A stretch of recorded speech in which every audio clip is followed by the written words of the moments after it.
Chère communauté Pharamix, bonjour, je m'appelle Joseph. Cette semaine, je vous parle d'entraînement en endurance ou ce qu'on appelle surtout le cardio. Alors, tout ce qui a un impact sur votre cœur, donc sur votre système cardiovasculaire. Alors, de manière plus précise, c'est toute activité qui va augmenter votre rythme cardiaque. Donc, ça peut être de la marche rapide, ça peut être du jogging, ça peut être du vélo, ça peut être de la natation, de l'aviron. Et toutes ces activités-là, finalement, c'est tout ce qui est soutenu ou qui peut être soutenu sur plusieurs minutes et ou plusieurs heures. Lorsqu'on parle d'entraînement en endurance, il faut savoir qu'on est en train de travailler principalement nos fibres musculaires de type 1. Alors, si vous avez déjà vu mes capsules sur les fibres musculaires, vous rappelez que tous les muscles sont composés de fibres musculaires. On a trois types de fibres musculaires. Alors, quand on va faire du cardio ou de l'entraînement en endurance, c'est vraiment le type 1 qui va être sollicité et qui va être travaillé. Également intéressant lorsqu'on fait de l'entraînement en endurance, c'est qu'on est capable d'aller puiser dans nos réserves de gras. Donc, vous n'avez pas besoin de vous alimenter avec des glucides raffinés ou des glucides tout court.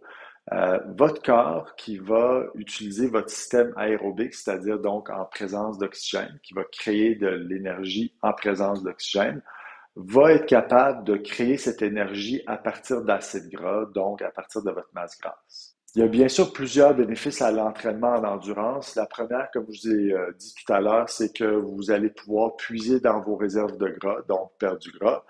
La deuxième, c'est que vous allez améliorer votre efficacité mitochondriale. Les mitochondries, c'est des petites usines dans vos cellules qui fabriquent l'énergie.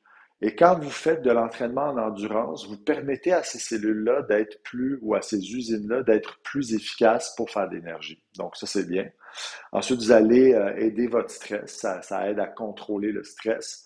Ça aide à contrôler le diabète de type 2. Et puis, ça nous aide aussi d'un point de vue santé cardiovasculaire, donc tout ce qui est le cœur et les artères, tout ça, ça va vous aider à vous renforcer de ce côté-là. Maintenant, le plus grand bémol avec l'entraînement en endurance, en fait, c'est qu'il est surutilisé par les personnes. C'est-à-dire que vous allez rencontrer des gens qui font uniquement de la course dans la vie ou qui font uniquement du vélo ou qui font uniquement de la natation. Et ces gens-là vont un peu croire que faire de l'entraînement en endurance est suffisant pour les garder en bonne santé.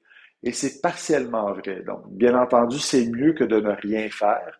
Mais c'est un peu comme dire que manger juste des carottes, c'est bon pour la santé, puis que les autres légumes ne sont pas nécessaires. Dans la vie, vous avez besoin de variété. Dans les entraînements, vous avez besoin de variété.